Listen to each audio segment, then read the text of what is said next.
नमस्कार, good morning. क्या खरीदें क्या बेचें में आपका बहुत बहुत स्वागत है। मैं हूं संदीप ग्रोवर। हफ्ते के आखिरी कारोबारी दिन पर हम पहुंच गए हैं। स्वतंत्रता दिवस भी बीत चुका है। एक दिन की छुट्टी के बाद बाजार अब दोबारा खुलता हुआ नजर आएगा।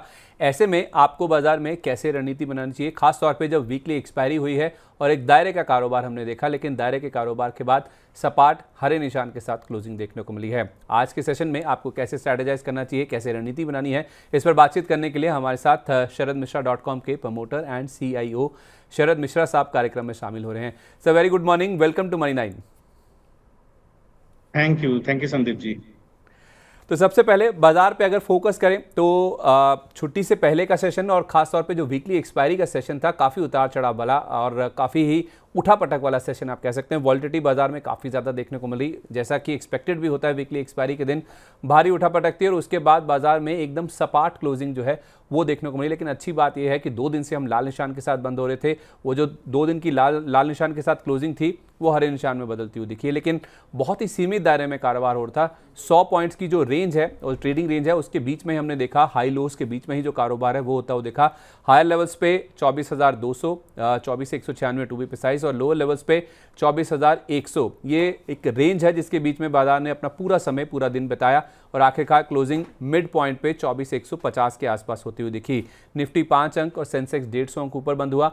बैंक निफ्टी में करीब 100 अंकों की गिरावट के साथ बुधवार के सेशन में हमने क्लोजिंग बनती हुई दिखी। अच्छी बात यह थी कि सेंसेक्स में जो रैली आई, जो गेंस देखने को मिले, उसमें 79,000 के स्तर के ऊपर एक बार फिर से जो क्लोजिंग है वो सेंसेक्स में देखने को मिली। बैंक निफ्टी की जहाँ तक बात है, वैसे 100 पॉइंट के आसपास गिरा, लेकिन हायर लेवल से अगर आप देखेंगे तो बैंक निफ्टी में जो गिरावट है वो काफ़ी ज़्यादा देखने को मिली थी। बैंक निफ्टी अगर आप देखें इंट्राडे में जो हाई लेवल्स हैं वो 49,959 के थे, वहाँ से अगर आप देखेंगे तो करीब 232 अंक गिरकर बैंक निफ्टी में क्लोजिंग बनती हुई दिखी है। सर, आखिरी कारोबारी दिन है, जो वीकली एक्सपायरी की पूरी जो वॉलिडिटी होती है वो भी पूरी तरह से खत्म हो चुकी है। अब कैसे बाजार में रणनीति बनानी चाहिए, खासतौर पे निफ्टी जिसने छोटी रेंज में 100 पॉइंट की दायरे में ही पूरा दिन जो है वो बुधवार का बिताया था, बावजूद इसके कि वीकली एक्सपायरी का दिन था। आज कैसे स्ट्रेटेजाइज करना चाहिए? 24,150 के आसपास हम खड़े हैं। जी तो देखिए, अगर आप डेटा को देखें तो 13 तारीख को बड़ा शॉर्ट बिल्डअप हुआ। करीब 31,000 कॉन्ट्रैक्ट शॉर्ट साइड पे बनते हुए दिखाई दिए। निफ्टी का जो क्रूशियल सपोर्ट था 24,337 के आसपास का, वो टूटता हुआ दिखाई दिया। वहां पर कहीं ना कहीं कॉल राइटर का बेस था, उसने इसको नीचे की तरफ निफ्टी का धकेला। सिमिलरली बैंक निफ्टी में आप देखें तो 50,292, 50,453 का जो कॉल राइटर का जोन था, 50,300, 400 के स्ट्राइक्स पर, वहां से बैंक निफ्टी को नीचे की तरफ धकेला और हमें एक closing 50 day exponential moving average के नीचे, 100 डे एक्सपोनेंशियल मूविंग एवरेज के नीचे बैंक निफ्टी को देखने को मिली। मेरा ऐसा मानना था कि वही बेस है, 49,830 और 24,076 वही बेस है, वो टूटना नहीं चाहिए। तो देखिए फ्राइडे को आपने तो देखिए वेनेसडे को आपने 14 तारीख को एक कंसोलिडेशन का मूव देखा। और अब अगर आप देखें तो जिस तरह का मूव आपको वेनेसडे को देखने को मिला, 24,000 के कॉल पर करीब 81,000 का ऊपर पुट पर करीब 81,000 का ऊपर इंटरेस्ट है। 24,100 पे करीब 64,000 का ऊपर इंटरेस्ट है। 24,200 पर एक कॉल राइटर का बेस है। तो अगर आप निफ्टी को देखेंगे तो नीचे की तरफ 24,076, 24,155 अभी भी मुझे लगता है कहीं ना कहीं सपोर्ट है। अगर कोई गैप डाउन ओपनिंग आज हमें देखने को मिलती है तो हो सकता है हमें 23,960 और नीचे की तरफ 23,800 के आसपास एक फिसलता हुआ इंडेक्स दिखाई दे। गैप अप ओपनिंग अगर 1 पॉइंट की भी मिलती है तो मुझे लगता है इमीडिएटली खरीदना चाहिए।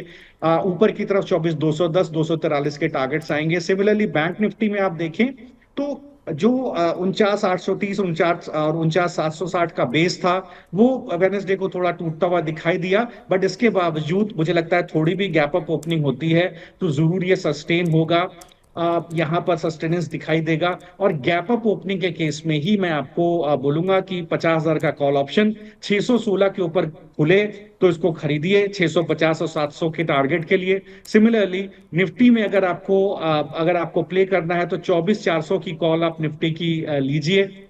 निफ्टी की जो 24,400 की कॉल है वहां पर भी अगर आप 24,200 की कॉल आप लीजिए। यहां पर देखिए, अगर आप इस कॉल को देखेंगे पर्टिकुलरली तो एक अच्छा बेस आपको बनता हुआ दिखाई दिया है। मैं दोनों ही आपको मंथली ऑप्शन का कॉल दे रहा हूं। तो यहां पर भी देखिए एक अच्छा बेस आपको बनता हुआ दिखाई दिया है। बिल्कुल जैसे ही ये कॉल आपका 254 के ऊपर सेटल हो जाए, बिल्कुल आप समझिए 274 290 के टारगेट के लिए इसको खरीदिए। तो दोनों ही मैं कॉल तब दे रहा हूं जब हमें एक भी पॉइंट की गैप अप ओपनिंग मिलती है, क्योंकि शॉर्ट्स बहुत ज्यादा हैं। वेनेसडे को 45% लॉन्ग लॉन्ग कॉल लेकर के गए थे एफआई, और मुझे लगता है शॉर्ट कॉल जो ऊपर की तरफ बना था वो कटेगा। और अगर गैप अप ओपनिंग होती है तो हमें ऊपर की तरफ एक पुल बैक, थोड़ा ही सही लेकिन पुल बैक देखने को मिलेगा। तो उसके लिए निफ्टी का 24,200 और बैंक निफ्टी का 50,000 का कॉल ऑप्शन खरीदा जा सकता है। ठीक है सर, निफ्टी का आप कह रहे हैं कि 24,200 का कॉल खरीदना है, 254 के आसपास, 274 290 के टारगेट होंगे। बैंक निफ्टी का आपने 50,000 का जो कॉल बोला सर, मैं टारगेट उसके मिस कर गया, अगर आप रिपीट कर दें प्लीज। जी, तो बैंक निफ्टी का जो 50,000 का कॉल है, अगर आप उसको देखेंगे बैंक निफ्टी के कॉल को, तो मैं दोबारा रिपीट कर देता हूं। बैंक निफ्टी का 50,000 का कॉल आप लीजिए 28 तारीख का, जो मंथली ऑप्शन है। तो और जी, एक मिनट रुकिएगा, थोड़ा सिग्नल ब्रेक हो रहा है। ठीक है, आप देख लीजिए सर, 50,000 का कॉल जो आप मंथली ऑप्शंस का कह रहे हैं उसमें आप बाइंग करने के लिए जी कह रहे हैं, और दूसरा है 24,200 का कॉल, अगर आपके पास डेटा आ गया हो सर तो। जी जी जी।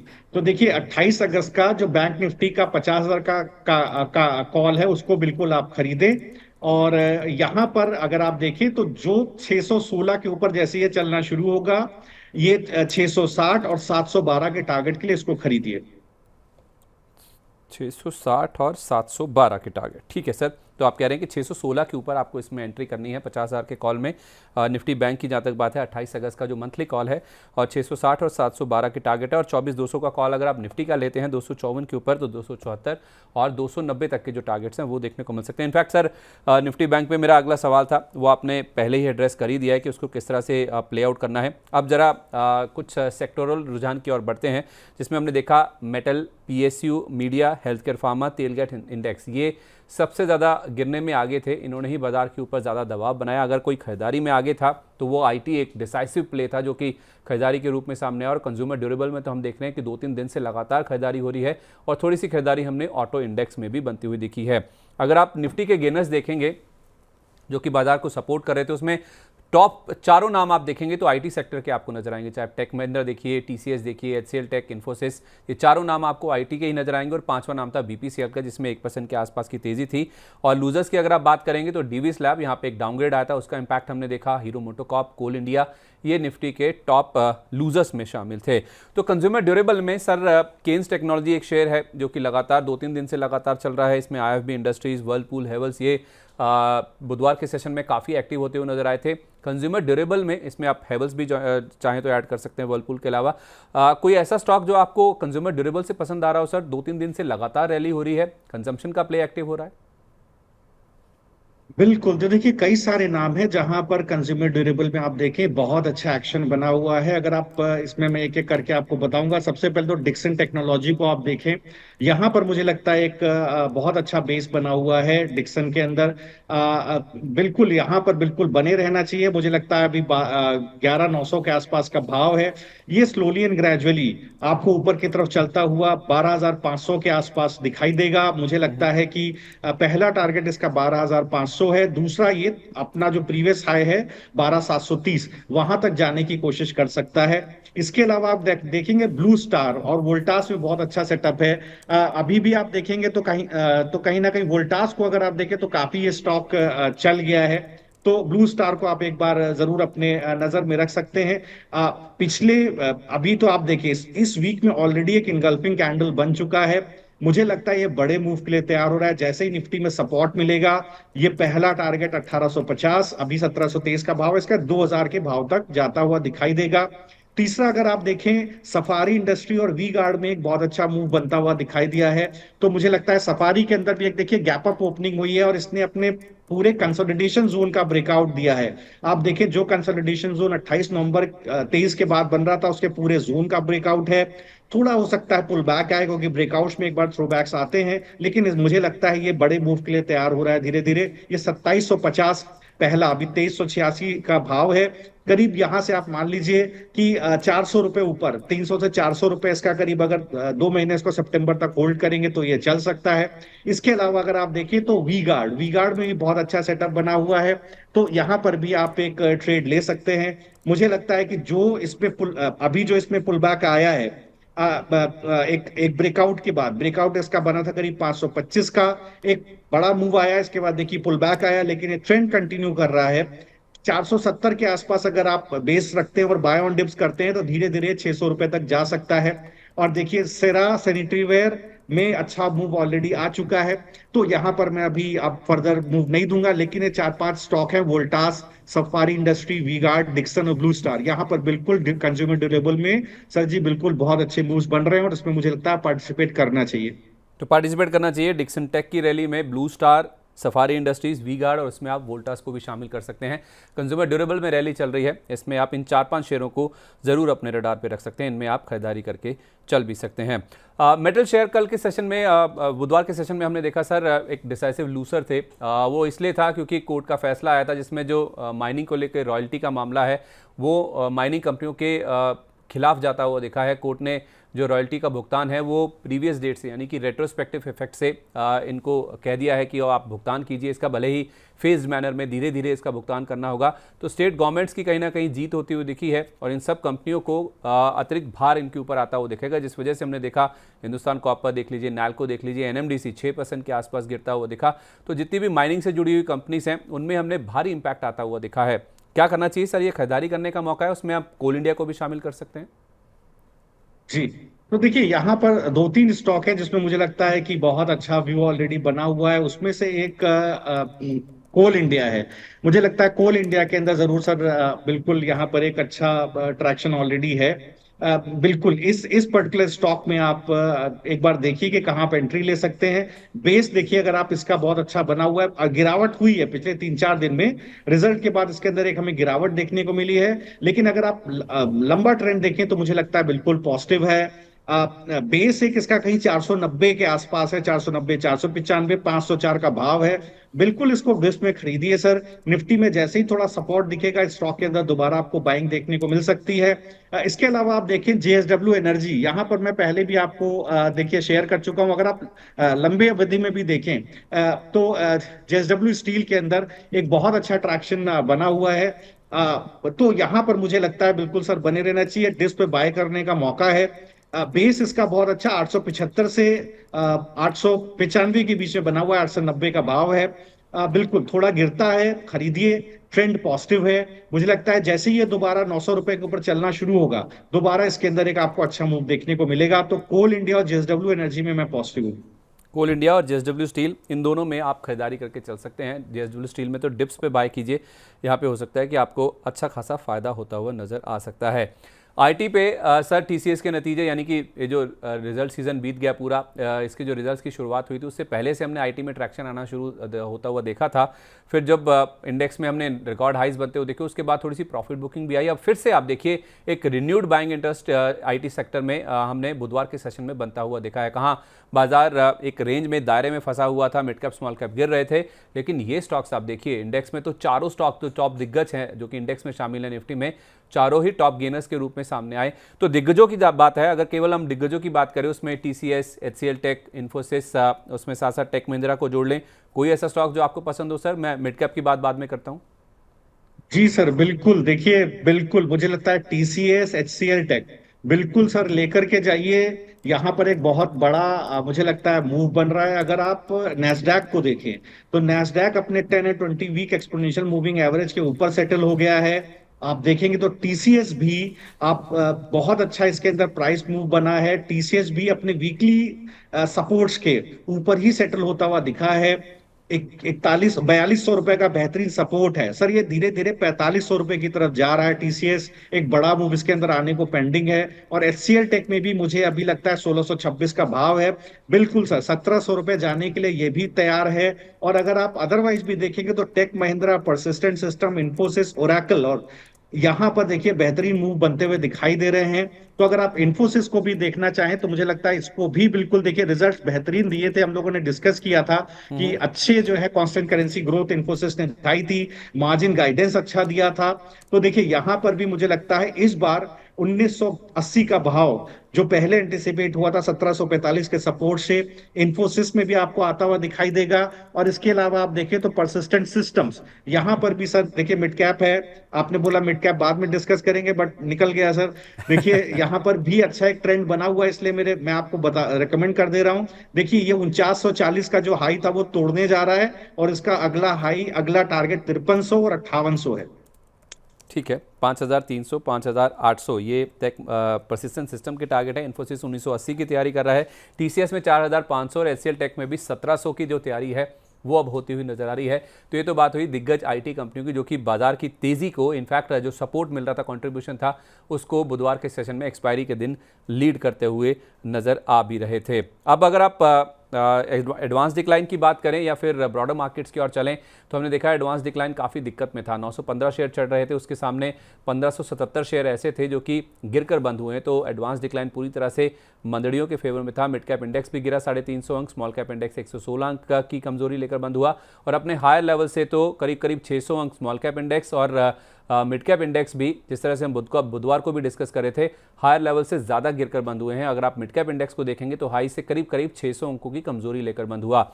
लेकिन सर इस कमजोरी में भी ये जो हायर लेवल से हम देख रहे हैं कि रिट्रेसमेंट हो रहा है छोटे मझोले शेयरों के इंडेक्स में, कुछ ऐसे विनर्स भी हैं, आउट परफॉर्मर्स भी हैं, जिसमें पेटीएम है। ज़बरदस्त तेजी इसमें देखने को मिली थी बुधवार को। एसएच केलकर में अच्छा मूव था, एडलवाइस फाइनेंशियल, टाइम टेक्नोप्लास्ट, इसमें मार्क्सन्स फार्मा, ये कुछ डिसाइसिव विनर्स थे। अगर आप बुधवार के सेशन की बात करें तो कैसे अप्रोच करना है sir mid cap small cap index को? क्या गिरावट पे फोकस करें या ये जो आउट परफॉर्मर्स हैं उनके ऊपर ज़्यादा ध्यान दें? जी, तो देखिए इसमें टाइम टेक्नोप्लास्ट को मैं काफी पसंद करता हूँ। कंपनी का परफॉर्मेंस बहुत अच्छा रहा है। आप देखिए टाइम एंड अगेन, आप देखिए कोई भी क्वार्टरली इसके आप परफॉर्मेंस देखिए, कंपनी ने बहुत अच्छा परफॉर्मेंस लगातार दिया है। आप देखिए वाईओआई बेसिस पर देखिए तो आप जो पॉलीमर प्रोडक्ट्स का रेवेन्यू है वो 13.5% और EBITDA मार्जिन 14% के आसपास बढ़ता हुआ दिखाई दिया है। तो यहाँ पर ये कंपनी का performance specially quarter on quarter बहुत अच्छा है, इसलिए देखिए स्टॉक चले ही जा रहा है। मुझे लगता है ये जो इसने ब्रेकआउट दिया है पिछले, जैसे मैं देख पा रहा हूँ 7 एक वीक के कंसोलिडेशन जोन का ब्रेकआउट दिया है सर, ये बहुत आराम से 450 रुपए की तरफ जा रहा है। इसमें जरूर एक बार तुरंत दांव लगाना चाहिए। पेटीएम देखिए गिरा पड़ा स्टॉक है, काफी इसके अंदर प्रॉब्लम रहा है पहले। अब जो मूव बना है पेटीएम के अंदर, 496 का बेस है। मुझे लगता है ये धीरे धीरे करके 611 की तरफ जाएगा। इसके अलावा एक स्टॉक मैं आपको और दे देता हूँ, डिलीवरी का सर, DHLIVER। ठीक है, यहाँ पर देखिए इस बार का परफॉर्मेंस कंपनी का काफी अच्छा रहा है, क्वार्टरली परफॉर्मेंस काफी अच्छा रहा है, मार्जिन एक्सपेंशन देखने को मिला है। पिछले 3 एक वीक में कंसोलिडेट हुआ है, 414 का भाव है, धीरे धीरे सर 450 475 तक भी जा सकता है।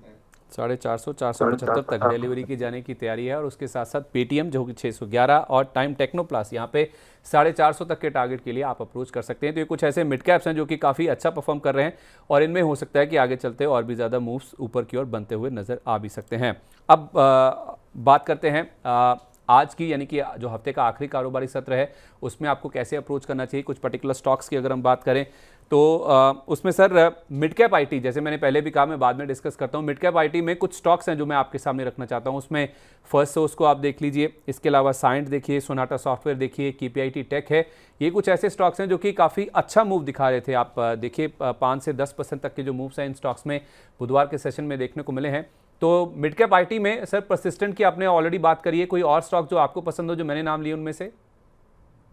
जी, तो देखिए अगर आप सोनाटा सॉफ्टवेयर को देखिए तो ये वीक में इसने एक ये बेसिकली आप देखिए एक इन्वर्टेड हैमर पैटर्न बनाया हुआ है वीकली चार्ट्स पर, जो कंप्लीट हो जाएगा आज मुझे उम्मीद है।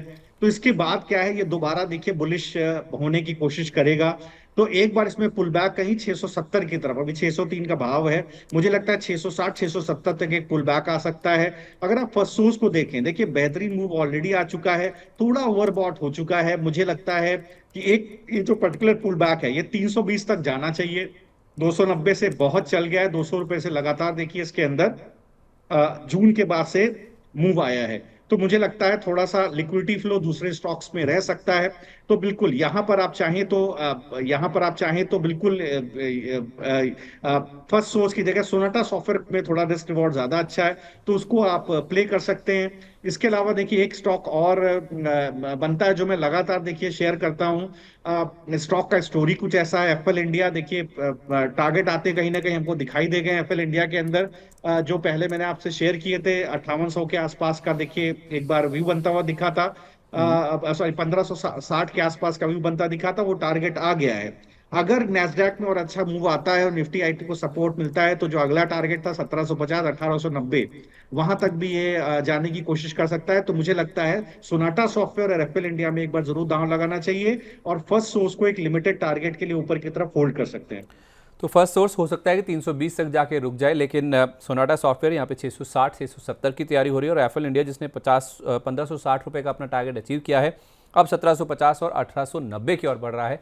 यहाँ पे आप खरीदारी करके चल सकते हैं। तो मिड कैप आईटी में काफ़ी अच्छी तेज़ी बन रही है, इसको आप राइड करते हुए नज़र आ सकते हैं, या इसमें इन स्टॉक्स को आप फोकस में रख सकते हैं।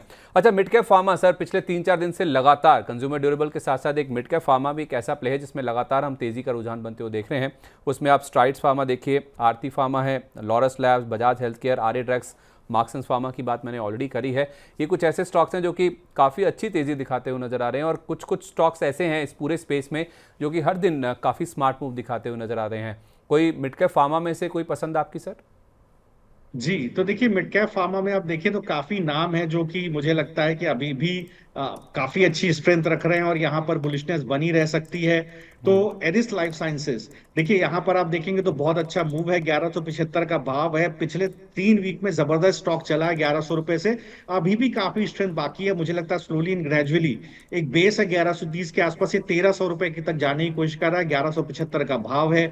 दूसरा आप देखें तो एल्केम लैब्स, एल्केम और जेबी केमिकल्स। तो एल्केम को आप देखें तो यहाँ पर भी एक बहुत अच्छा मूव आपको बनता हुआ दिखाई दे रहा है।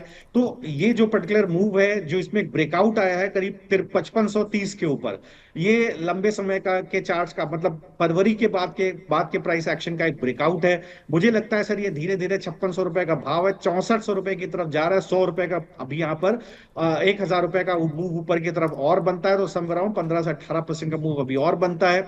इसके बाद आप देखिए जेबी केमिकल्स, यहाँ पर देखिए एक अच्छा मूव तैयार हुआ है, तो इसको भी बिल्कुल मुझे लगता है बिल्कुल राइट करना चाहिए सर। तो ये बिल्कुल स्टॉक देखिए बिल्कुल ऊपर की तरफ चलने को तैयार है। तो यहाँ पर भी आप देखेंगे तो एक अच्छा मूव है। अदर देन दैट अगर आप देखें तो लार्ज कैप्स में इप्का है, सिप्ला है, ग्लैक्सो है, सन फार्मा है, यहाँ ऑलरेडी एक अच्छा मूव है जिसको आप राइड कर सकते हैं। ठीक है, तो दिग्गजों में इप्का, सिप्ला, ग्लैक्सो, जेबी केमिकल्स मिड कैप हैं, और उसके साथ साथ एल्केम लैब्स और एरिस लाइफ साइंसेस जिसके टारगेट भी आपको बताए गए, इनको आप अप्रोच कर सकते हैं जहां तक मिड कैप फार्मा शेयरों की तेज़ी की बात है। इसके अलावा सर, वेदांता और हिंदुस्तान जिंक, इनमें हम देख रहे हैं लगातार खबरें आ रही हैं। पहले खबर आई थी कि ये 2.6 करोड़ शेयर ओएफएस के जरिए बेचे जाएंगे हिंदुस्तान जिंक के, वेदांता के बोर्ड ने मंजूरी दी। अब इसको बढ़ाकर 3.3 करोड़ कर दिया गया है। हिंदुस्तान जिंक में भले ही वो माइनिंग वाली खबर खराब आई थी, लेकिन उसके साथ साथ खबर ये भी आ गई कि 20 अगस्त को इनकी ओर से एक डिविडेंड भी कंसीडर किया जाएगा। तो उस वजह से इन दोनों शेयरों में ज़्यादा गिरावट नहीं देखने को मिली है जितना बाकी माइनिंग या मेटल स्टॉक्स गिरते हुए दिखे हैं। कैसे अप्रोच करें सर ये ओएफएस और डिविडेंड की खबरों के बीच में इन शेयरों को?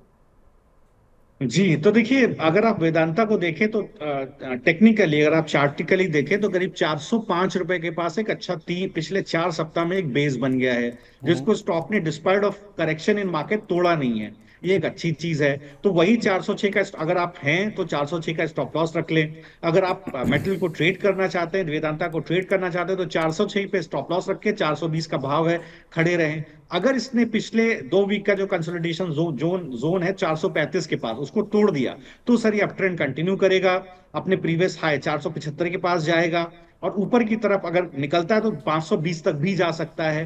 हिंदुस्तान जिंक को आप देखें तो इसने अगर हिंदुस्तान जिंक को आप देखें तो जो इसका 20 वीक एक्सपोनेंशियल मूविंग एवरेज है उसको ये प्रोटेक्ट करता हुआ दिख रहा है समहाउ। इसका बेस कहीं ना कहीं उसी जोन में बनता हुआ दिख रहा है 570 रुपए के आसपास, जहां पर ये अभी है। तो अगर इसको सस्टेन कर लेता है और धीरे धीरे ये 600 रुपए के ऊपर चला जाता है, तो सेफ मानिए लॉन्ग बेट इसके अंदर बनती दिखाई देगी। ये दोबारा ऊपर की तरफ 650 और 700 रुपए के भाव तक जाता हुआ दिखाई देगा। तो यहाँ दोनों पर चाहे तो एक रिस्की ट्रेड है, बट अगर कोई मेटल को ही ट्रेड करना चाहे तो इन दोनों स्टॉक्स को लॉन्ग साइड पे ट्रेड किया जा सकता है। 650 700 के टारगेट हिंदुस्तान जिंक के हैं और 520 तक की जो चाल है वो वेदांता के शेयर में भी देखने को मिल सकती है। जिस तरह का न्यूज़ फ्लो है उस हिसाब से आप चाहें तो इस तरह से इनको ट्रेड कर सकते हैं। रिजल्ट सीजन खत्म हो चुका है। लास्ट लेग की अगर मैं बात करूं तो 14 तारीख के जो नतीजे थे उसमें अच्छे बुरे दोनों तरह के नतीजे थे। एचएएल का मुनाफा 76% बढ़ा, बाजार के अनुमान से थोड़े से कम आए नंबर, लेकिन मजगांव डॉक के नंबर्स काफ़ी अच्छे थे, 2 गुना से ज़्यादा इनका मुनाफा बढ़ा। एसजेवीएन के नंबर अच्छे थे। मार्क्सन्स फार्मा ने काफ़ी अच्छे अर्निंग्स रिपोर्ट करी। नायका का मुनाफा ऑलमोस्ट 3 गुना के आसपास होता हुआ दिखा। और एक ऐसा स्टॉक है जो कि शायद लोग उसके क्वालिटी वाइज पसंद नहीं करते हैं, लेकिन पीसी ज्वेलर की मैं बात कर रहा हूं, लेकिन इस कंपनी में अगर आप देखेंगे तो लॉस से प्रॉफिट में यानी कि टर्न अराउंड ये कंपनी ब्लैक में आती हुई दिखी है। तो उस लिहाज से सर जो अच्छे नंबर्स आए हैं उनमें से कोई ऐसा स्टॉक जो आपके रडार पे हो, इन स्टॉक्स के अलावा भी जो मैंने मेंशन किए हैं अभी तक पूरा जो रिजल्ट सीजन बीता है उसमें? जी, तो देखिए, अगर आप यहाँ पर देखेंगे तो मुझे लगता है कि रिजल्ट, एसजेवीएन का रिजल्ट और मजगांव डॉक का रिजल्ट बहुत इंपॉर्टेंट है, क्योंकि यहाँ पर बड़े रिटेलर्स की काफी पोजीशंस होती हैं। अदरवाइज तो देखिए कई सारे स्टॉक्स हैं जहां पर रिजल्ट्स अच्छे रहे हैं, जो लगातार हम लोग जिसको लगातार मैं डिस्कस भी करता रहा हूँ, जुबलेंट फूड जी। वर्क्स। देखिए, जुबलेंट फूड वर्क्स का बहुत अच्छा रिजल्ट रहा है और मुझे लगता है यहाँ पर जरूर एक बार ध्यान लगाना चाहिए। तो ये मैं बाद में डिस्कस करूंगा। पहले मैं जो इम्पोर्टेंट है, जो दर्शक भी पसंद करते हैं, मजगांव डॉक और जेवीएन। देखिए, इससे पहले भी मुझे मनी 9 में मैंने कुछ दिन पहले शायद शेयर किया था, शायद आपसे ही या विपुल जी से, मजगांव डॉक को लेकर के, कि बिल्कुल यहाँ पर देखिए बुलिशनेस बनी हुई है सर। तो 2 सप्ताह का बेस है 4670 के आसपास, ये बिल्कुल ऊपर की तरफ चलने को तैयार है 5500। और अगर इसको तोड़ेगा तो ऊपर सर अगर निफ्टी चल गया तो ये 6700 रुपए के टारगेट तक आपको दिखाई दे सकता है। 5000 का शेयर 6700, मतलब आप मान लीजिए कि करीब करीब 1700 रुपए का यहाँ पर मूव बाकी है। सिमिलरली एसजेवीएन में देखें तो एक अच्छा बेस बना है, despite of good result stock consolidate कर रहा है अभी भी। बेस इसने नहीं तोड़ा है, लेकिन बुलिशनेस तभी आएगी जब ये ऊपर की तरफ 155 के ऊपर चलना शुरू करेगा, तब एक बार बुलिश रहेगा। मुझे लगता है ये जो पर्टिकुलर मूव है इसमें 155 का दूसरा टारगेट होना चाहिए, 167 का दूसरा टारगेट होना चाहिए। और सिमिलरली अगर आप जुबलेंट फूडवर्क्स को देखें, ये मुझे थोड़ा सा पसंद है, क्योंकि जुबलेंट फूडवर्क्स में देखिए जिस तरह के नंबर्स आए हैं, इन्होंने क्या किया है, माइलस्टोन 3000 नेटवर्क, 3000 स्टोर का नेटवर्क 6 कंट्री में बना लिया है अगर आप देखेंगे तो। और इसके अलावा 2000वां इन्होंने डोमिनोज का स्टोर खोला है। अगर आप ओवरऑल परफॉर्मेंस देखें तो जो सेल्स है वो करीब 13.5% बढ़ती हुई दिखाई दी है। कंसोलिडेटेड रेवेन्यू 45% बढ़ता हुआ दिखाई दिया है। ये चीजें कंपनी के लिए बहुत फायदेमंद है। Means they are back in the business. Otherwise Zomato को ही आप चलते हुए देख रहे थे। तो यहाँ पर देखिए, मुझे लगता है कि जिस तरह का मूव जुबलेंट फूडवर्क्स में आया है, डिस्क्लेमर देना चाहता हूँ, मैंने क्लाइंट्स को करीब 600 रुपए के भाव पे रिकमेंड किया था। 650, 680, 720 के टारगेट के लिए इसमें ऑलरेडी एक मूव आ चुका है। अभी भी 680 और 720 के टारगेट के लिए इसको होल्ड किया जा सकता है। 680 और 720 के टारगेट के लिए जुबलेंट फूडवर्क्स को अभी भी होल्ड कर सकते हैं। एसजेवीएन 155 167 के टारगेट है और मजगांव डॉक में 5500 और 6700 बड़ा मूव यहाँ पे पेंडिंग है। 1700 रुपए के आसपास का मूव इसमें आ सकता है। ये तो बात हुई अच्छे नतीजों की जिनमें आप खरीदारी कर सकते हैं। कुछ खराब नतीजों की बात करें जिनमें नंबर्स ने डिसअपॉइंट किया है सर, उसमें एमटीएनएल बुधवार को बाजार बंद होने के बाद नंबर्स आए, फिर से लॉसेस आए हैं इस कंपनी के। पिरामल एंटरप्राइजेस बड़ा कट इसमें देखने को मिला था जब नंबर्स आए थे उसके बाद, क्योंकि नंबर्स खराब थे। ओला के जो लॉसेस हैं वो भी वाइडन अप होते हुए दिखे हैं। एमटीएआर टेक, जिसे हम एमटा टेक के नाम से भी जानते हैं, ये स्टॉक भी आप देखेंगे तो नंबर्स खराब आए थे, मुनाफा गिरा था, उसका इंपैक्ट हमने देखा। और एचईजी के तो आप देखेंगे नंबर्स कई क्वार्टर के लो पर आते हुए देखे हैं, तो वो भी शेयर गिरकर ही बंद होता हुआ देखा था बुधवार की जहाँ तक बात है। तो ये जो खराब नंबर्स आए हैं सर, इनमें से कोई स्टॉक ऐसा जिसको अवॉइड करना है या फिर लोअर लेवल्स पे आपको लगता है कि अभी भी खरीदारी की जा सकती हो? जी, तो देखिए, एमटीएनएल चलना शुरू हुआ तो 39 रुपए से ऊपर की तरफ गया था, करीब 97 रुपए तक। वो मुझे लगता है जितना मैं समझता हूँ, वो बेसिकली किसी और न्यूज के बेसिस पर इसके अंदर एक मूव आया था। लेकिन अभी 62 रुपए के आसपास ये एक सेटल होता हुआ दिख रहा है। एक बेसिकली देखें तो एक दोजी पैटर्न बनता हुआ दिखाई दे रहा है। फॉल में जब जब कभी वीकली चार्ट पे दोजी पैटर्न अगर कंप्लीट होता है आज, तो ये दिखाएगा कि इंडिसीजन है ट्रेडर्स के अंदर। बीस फर्दर गिराना नहीं चाह रहे हैं वो स्टॉक को। अगर फर्दर गिराना नहीं चाह रहे हैं मतलब फर्दर बढ़ाना चाह रहे हैं। क्योंकि 2 वीक से लगातार फॉल हो रहा है। तो इस केस में जो बेस बनता है वो 57 रुपए के आसपास बनता है सर। अगर कोई इसी तरह के स्टॉक को ट्रेड करना चाहे तो 57 रुपए के पर स्टॉप लॉस रख के चल सकता है। बड़ा मूव तब आएगा जब ये 71 रुपए है, जो लास्ट वीक का हाई है, उसको तोड़ेगा, तब ये दोबारा ऊपर की तरफ चलना शुरू होगा। तो ये रिस्की ट्रेड है जिसको लॉन्ग साइड पे एमटीएनएल को लिया जा सकता है। ओके, तो 71 के ऊपर इसमें बड़ा मूव आएगा, 57 का बेस है, उसी को आप स्टॉप लॉस लगा लीजिए। ऊपर में फिर बड़े मूव आ सकते हैं अगर 71 का लेवल इसमें पार होता हुआ नज़र आता है। ये तो बात हुई कुछ ऐसे ख़राब नंबर्स की। आज के सेशन में या फिर अगले हफ्ते के लिए अगर हम व्यू लेके चले सर, कोई ऐसे स्टॉक्स जो आपके रडार पे हो जहाँ पे आप खरीदारी करने की राय देंगे? बिल्कुल सर, देखिए टीसीएस को पकड़ के चलिए। यूएस के क्यूज चलेंगे सर, इस वक्त यूएस के क्यूज चल रहे हैं। ठीक है, आप देखिए नैस्डैक जबरदस्त ढंग से चल रहा है, रिजल्ट्स बहुत अच्छे आए हैं। तो बिल्कुल टीसीएस को होल्ड करके चलिए, एचसीएल टेक को होल्ड करके चलिए। देखिए दोनों के मैंने आपको टारगेट्स दिए हैं सर, इसको एचसीएल टेक को भी होल्ड करके चलिए। फ्रेश बाइंग भी की जा सकती है, गैप अप होता है आज, तो बिल्कुल एचसीएल टेक टीसीएस दोनों को सर फ्रेश बाइंग कीजिए। टीसीएस आपको एचसीएल टेक आपको 1700 तक आपको जाता हुआ दिखाई दे सकता है। आप टीसीएस लेकर के चलेंगे तो आपको अभी, अगर आप थोड़ा थोड़ा 1-2 दिन के हिसाब से चलेंगे तो आपको ऊपर की तरफ 4560 तक का भी लेवल देखने को मिल जाएगा। इसके अलावा टेक महिंद्रा लेकर के चलिए। देखिए यहां पर भी एक अच्छी बुलिशनेस है। मुझे लगता है ये जो स्टॉक है करीब 1600 रुपए की तरफ जाने की, 1580 से 1600 रुपए तक जाने की कोशिश कर रहा है। तो टेक महिंद्रा, एचसीएल टेक और तीसरा टीसीएस, ये बिल्कुल आईटी स्पेसिफिक होकर के रहिए। बड़े मूव इसमें आएंगे, निफ्टी चाहे कुछ भी करे। चलिए, तो टीसीएस, एचसीएल टेक और टेक महिंद्रा 3 दिग्गज नाम हैं जो कि आप खरीदारी कर सकते हैं। इनमें बड़े मूव आने की तैयारी है। 1580-1600 का टारगेट टेक महिंद्रा में है, टीसीएस में 4500 और एचसीएल टेक में 1700 रुपये तक के जो मूव्स हैं वो आने वाले कुछ दिनों में देखने को मिल सकते हैं। तो दिग्गज वापस चलने लगे हैं, आईटी सेक्टर एक डिसाइसिव तेज़ी में आता हुआ दिख रहा है। तो इसमें हो सकता है कि मूव और आगे कंटिन्यू होता हो दिखे। बहुत बहुत धन्यवाद सर, आज हमारे साथ आप शामिल हुए। आपने बहुत सारे सेक्टर स्टॉक्स की बात करी। जाने से पहले कोई डिस्क्लोजर सर जो आप शेयर करना चाहेंगे?